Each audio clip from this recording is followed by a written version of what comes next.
Shelley. So one of the things that you wanted me to check out for you was whether or not it made sense to go ahead and move your UTMA assets over to a 529 for your kids for their college.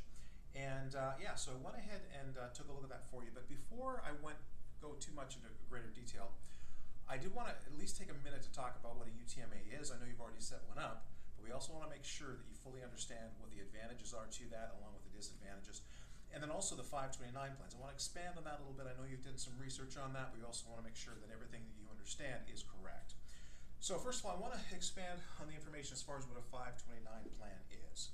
529 plans were established to make sure that families had an efficient way of funding for their kids' education. And the way it does that is putting funds inside this special account, typically ran by the states, and then those funds have the opportunity to grow tax deferred, and then the growth and the contributions can come out tax-free if those funds are used for qualified educational expenses. So that's kind of the idea of what a 529 plan is. Now, a UTMA account, as you may already know, it actually stands for the Universal Transfer of Minors Act. And the reason why that's actually not a bad thing is because before the UTMA, there was this thing called a UGMA, the UGMA account. And that was only specifically for stocks and bonds and things like that that could be transferred to minors, while the parents or other adults could still maintain custodialship of those assets. Now, UTMA is a little bit different because what they did is say, you know what, let's go and expand that a bit. Let's go ahead and put additional things that the custodian can transfer over to the minor, and then the minor takes over full ownership at the time that they become a full adult.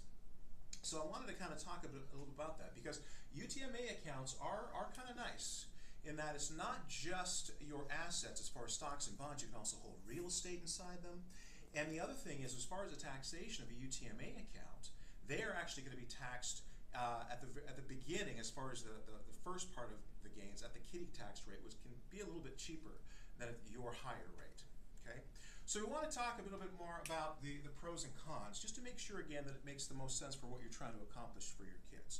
So what I've got up here is the UTMA accounts, and then we have the 529 plans. I've got some pros and cons I want to talk about, just to make sure again you have the full understanding before you make a final decision on that. So the first thing I've got the UTMA accounts.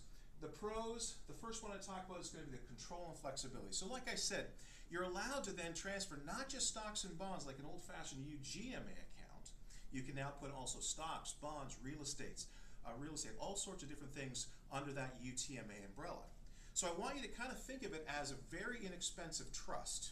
Okay? And so therefore, you have control, you have flexibility, very similar to what a trust would give you, while still maintaining the idea that it actually has been irrevocably transferred to that minor. Okay, very similar to that. The other thing then, as you think about it almost as an inexpensive trust, if you were to establish a trust for the kids, okay, UTMA would actually be much cheaper because, as you probably know, a trust costs much more and in some ways accomplishes the exact same thing. So again, you have control because you're the one who still is able to put in the funds. You can control what's in there. You can buy, sell. You can do all sorts of things. Understanding that you have irrevocably given the ownership of those assets to your kids, but still you're doing what you can in order to try to grow those assets for the kids before they reach the age of majority. Very similar to a trust, but a trust may cost you thousands of dollars. Okay, a UTMA account is probably going to cost you no more than whatever the custodial fees are for that particular account, along with any costs for purchasing and selling different assets inside that account. Okay, so there are a couple of different pros. Now I want to talk about the cons before we get to the 529. So some of the issues with the UTMA account is the fact that later on, you as the adult will have no control once your kids have reached the age of majority. Okay, so let's just say, for instance, Ben, we love him to death. He's a great kid. Okay, but that being said, say for instance he gets himself into a bit of a trouble and starts to think a little bit differently as far as what's going to be a priority for his life. Okay, at that point in time when he becomes 18, 21 in different states, you at that point have no ability to say, you know what, time out, Ben, I'm just not impressed with some of the decisions you're making. It actually becomes too late at that point because he is then able to take over as the adult. He can cash out all the assets that are inside that UTMA account and therefore go ahead and go to Vegas, as it were. Okay, and you have to think, is that really a good idea or not? Okay, so there's a little bit less control, when it comes to the future of what the UTMA account will be for him at that point. The other thing that a lot of people miss is the fact that there are possible estate issues when it comes to UTMA accounts. And here's the thing that's tricky about this, and this is where it is a little different than a trust, because trust is 100% complete divestment of that asset at that point in time. UTMA accounts, if you pass away before your child is the age of majority, and you, even though you've irrevocably given those assets away, they can still come back and be counted as your own assets if they haven't fully divested and he's fully taken over those assets in the UTMA account once he's an adult. So you have to be really careful because there are going to be estate issues for that. Okay? One way to get away from that is not to name yourself as a custodian, but actually name a third party as a custodian. You are allowed to do that. Okay? Let's talk about 529 plans. What are the pros of the 529 plans? First of all, this is one of my favorites, and that has to do with FAFSA calculations. So basically the way it works is that the child is the beneficiary of the 529 plan, again for college purposes. You are the owner. The child doesn't really take ownership until the funds are coming out for their education at that time. So as far as calculations go, the 529 plan doesn't necessarily hurt the financial aid package as much as perhaps an UTMA account would or a non-qualified account. So that can actually end up helping your kids get a better financial aid package. It also, this is kind of another neat little trick, you can go ahead and have a 529 plan set up where the grandparents are the owners, and therefore it only counts towards the child's assets for FAFSA purposes when the funds come out and they actually take ownership. So there's a couple of things, some higher strategies we'll talk about more a little bit later, but overall the FAFSA calculation is definitely something you want to be aware of. Another pro as far as the 529 plan goes, we talk about tax-deferred growth. Now this is different from the UTMA accounts in that a UTMA account is not a tax-deferred account. So therefore the growth or dividends, things that are growing inside the account can be taxed before the funds are actually withdrawn from the UTMA account. Like I said, it may be a little cheaper as far as using the kiddie tax numbers, but overall it is going to be looked at on an yearly basis to see whether or not taxes need to be taken out. Okay, so the tax deferred growth, though, you have to be careful because there's also kind of a con on that as well, and that goes to the limited usage. So the tax deferred growth, fantastic, because it means it can compound on itself and therefore have a better chance of growing an even greater pot of money for the designated purpose of educational purposes, right? And the issue, though, is that if something should happen where Ben decides, you know what, I know I've got this 529, I know it's for State University, I know that that's where I want to go, follow my dad's and uncle's footsteps.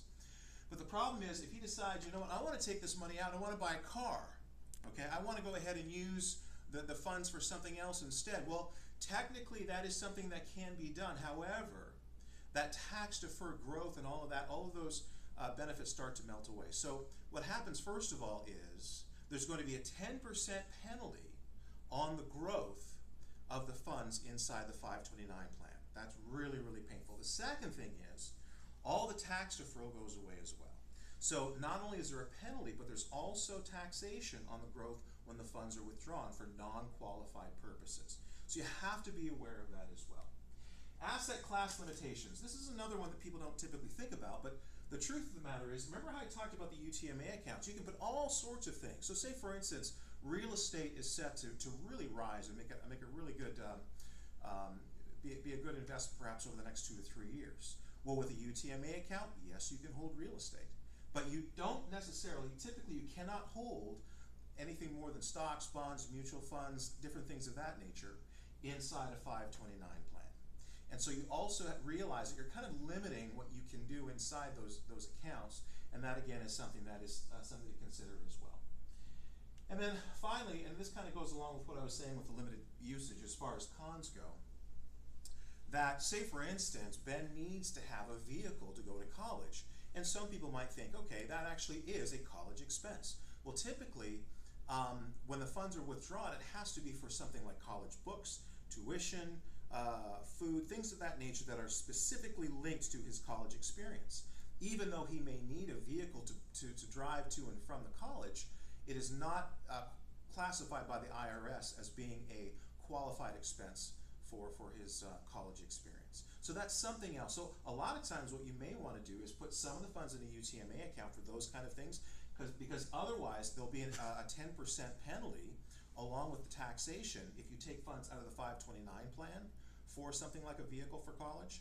But inside the UTMA account, yes, there'll be taxation, but there won't be the 10% penalty. So a lot of times what you'll do is have some funds for the non-qualified expenses for college inside a UTMA account, where with the qualified educational expenses, you can go ahead and use the funds for college from the 529 plan for that.